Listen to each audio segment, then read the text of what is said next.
என்னடா அது எதுக்கு இந்த வீடியோன்னு பாக்குறீங்களா? நம்ம ஊர்ல உள்ள அறிவாளிகளையும் அவங்களோட அறிவு திறமையையும் உங்களுக்கு வெளிச்சம் போட்டு காட்டுறதுக்கு தான். சுமார் 4000 கோடி பட்ஜெட்ல சென்னை ஃபுல்லா மழைநீர் வடிகால் வாய்னு ஒரு திட்டம் அமைச்சாங்க நம்ம தமிழ்நாடு கவர்மெண்ட். ஒரு திட்டத்தை எக்ஸிக்யூட் பண்றது மட்டும் அவங்களோட வேலை கிடையாது.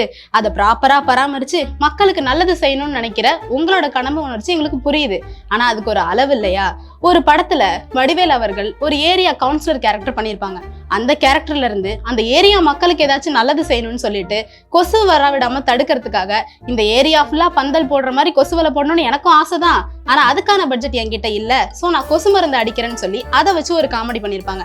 அதெல்லாம் விட ஒரு ஸ்டெப் மேல நம்ம சென்னை திருவொற்றியூர் பகுதியில் நடந்த இந்த சம்பவம். எங்கெங்கிருந்தோ கொசு வருது, அட்லீஸ்ட் டிரைனேஜ் வழியா வர கொசுவையாச்சும் அழிச்சு மக்களுக்கு நல்லது பண்ணணும்னு நம்ம மாநகராட்சி அதிகாரிகளும் ஊழியர்களும் சேர்ந்து பண்ண இந்த சம்பவத்தை தான் இப்ப நீங்க வீடியோல பாத்துட்டு இருக்கீங்க.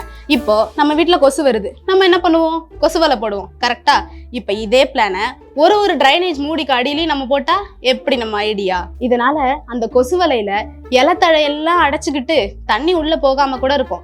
இப்ப மட்டும் நம்ம ஊரோட இன்ஃப்ராஸ்ட்ரக்சர் இருக்கிற அழகுக்கு எல்லா மழை தண்ணியும் வடிகால் வாய்க்குள்ளையா போகுது, அங்கிட்ட இங்கிட்டும் ரோட்ல தானே தேங்கி கிடக்கு. தண்ணி உள்ள போகுது போகல, ரோட்ல தேங்குது தேங்கல, எங்களுக்கு கொசு வரக்கூடாது, அவ்வளவுதான்.